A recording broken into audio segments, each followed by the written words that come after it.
इससे पहले वीडियो में हमने किया था स्ट्रक्चर ऑफ डीएनए।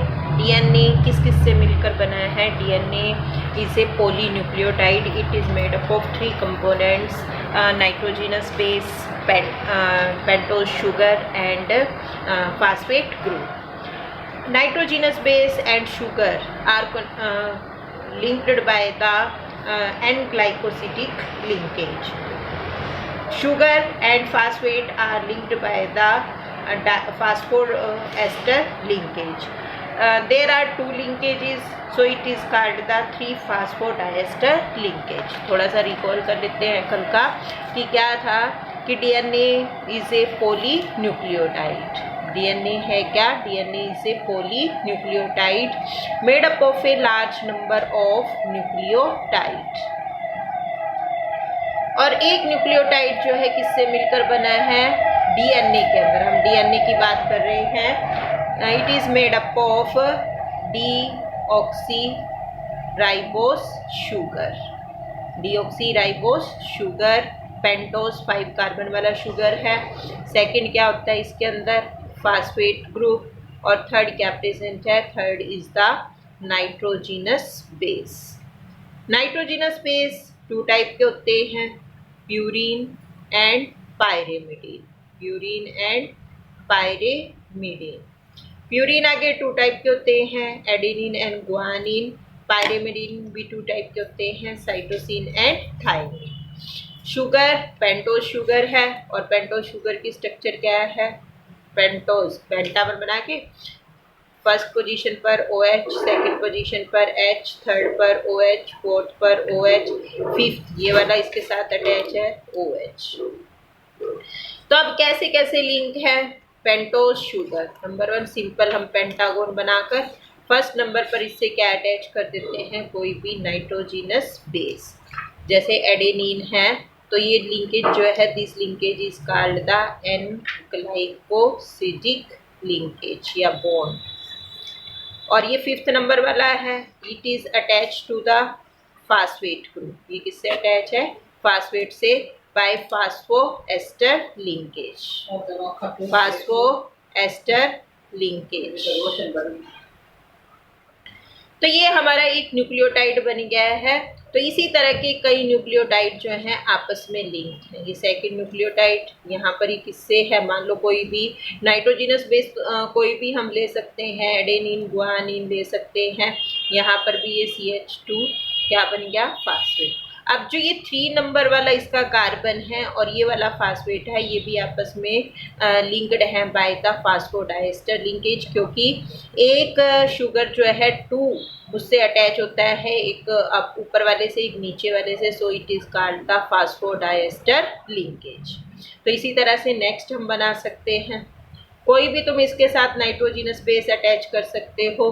ये हो गया जैसे थायमिन अटैच हो गया, तो अब इसके 3 वाला फास्फेट, और इधर किससे अटैच है? ये 5th वाले से, 3 और 5th। फिर इसी तरह से ये इसका 3rd हो गया, 3rd नंबर वाला, और अगले का क्या हो जाएगा? 5th नंबर वाला। ये आपस में अटैच होंगे। और इधर क्या है? कोई भी नाइट्रोजिनस बेस है, कुछ भी लिख सकते हो AGCT में से। तो ये हमारी बन गई एक डीएनए जो है made up of pentose sugar, nitrogenous base and phosphate.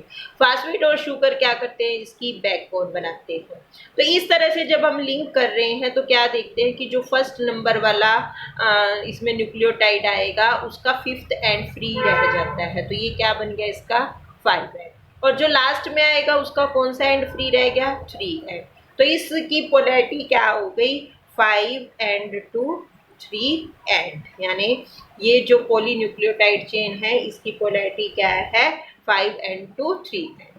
अब डीएनए में इसी टाइप के टू चेन्स होती हैं, एक ये वाली चेन होगी और एक इधर होगी।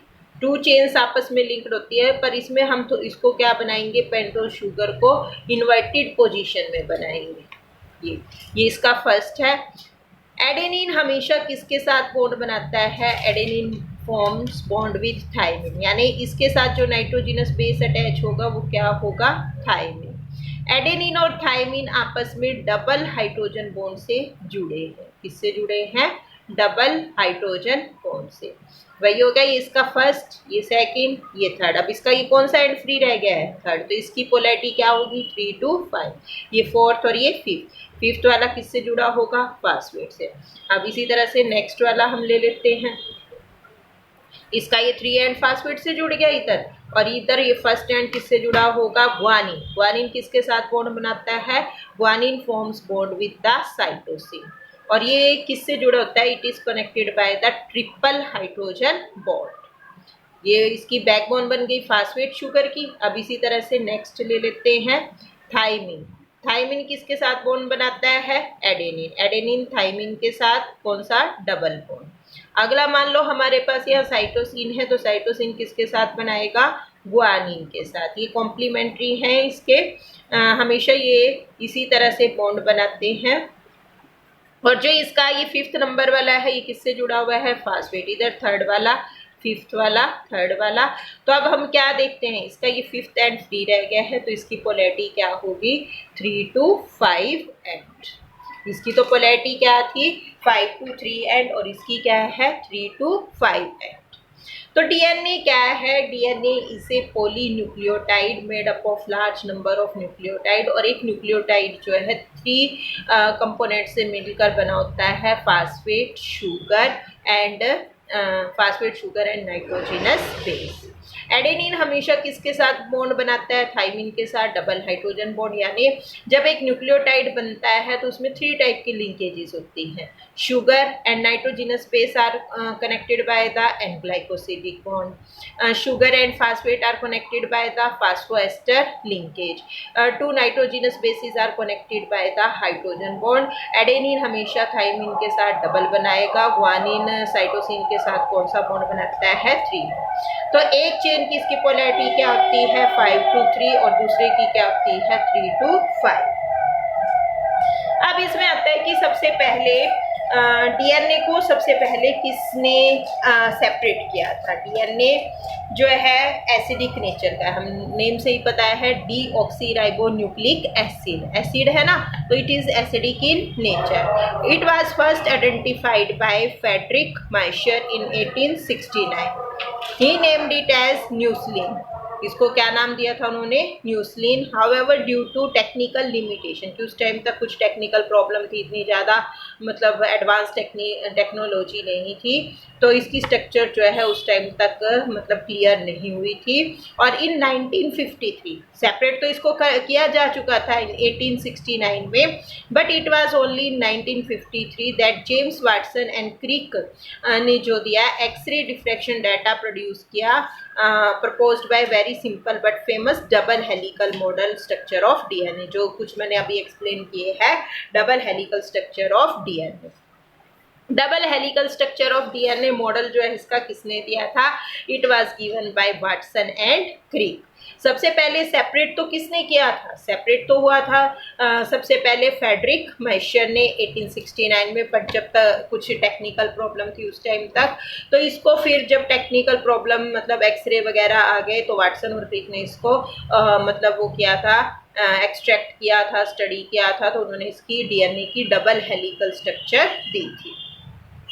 अब क्या है डबल हेलिकल स्ट्रक्चर के क्या क्या पॉइंट्स हैं, हम कर चुके हैं, वही है। Number 1, DNA is made up of 2 polynucleotide chains. अभी बताया ना, 2 चेन से मिलकर बना है, where the backbone is constituted by sugar phosphate and the base project inside. The 2 chains have anti-parallel polarity. एक की तो क्या होगी, एक का 5 एंड फ्री रह जाता है, तो उसकी पोलैरिटी क्या होगी? 5 to 3। दूसरे का 3 एंड फ्री रह जाता है, उसकी क्या पोलैरिटी होगी? 3 to 5 होगी। The bases in 2 strands are paired through hydrogen bond. Thymine जो है किसके साथ बनाता है? एडेनिन के साथ 2 हाइड्रोजन बॉन्ड। ग्वानिन साइटोसिन के साथ 3 हाइड्रोजन, यानी एक प्यूरिन किसके साथ बॉन्ड बनाएगा? पायरिमिडीन के साथ। 2 chains are coiled in right-handed fashion, right-handed fashion में, और pitch of helix is 3.4 nanometer, और देयर आर रफली 10 base pair in each turn. एक टर्न के अंदर कितने बेस पेयर होते हैं? 10, और distance between a base pair in a helix is about 0.34 nanometre. The plane of one base pair stacks over the other in double helix. This, in addition to hydrogen bond, confirm the stability of helical structure. तो ये हो गई हमारी structure of DNA. ये double helical structure है। इसमें 1 ton की right handed manner में कॉइल्ड है। 1 टन की लेंथ कितनी है 3.4, यहाँ से लेकर यहाँ तक इसकी लेंथ कितनी है 3. और 1 टन के अंदर कितने बेस पेयर होते हैं 10। जैसे एडेनिन ग्वानिन के एडेनिन थाइमिन के साथ बेस पेयर बना रहे हैं, एक बेस पेयर बन गया। इसी तरह से 1 टन के अंदर कितने होते हैं 10। तो यानी 2 बेस पेयर के अंदर कितने का डिस्टेंस हो गया 0.34 nanometre. It is the basic structure, basic model of DNA was given by Watson and Crick.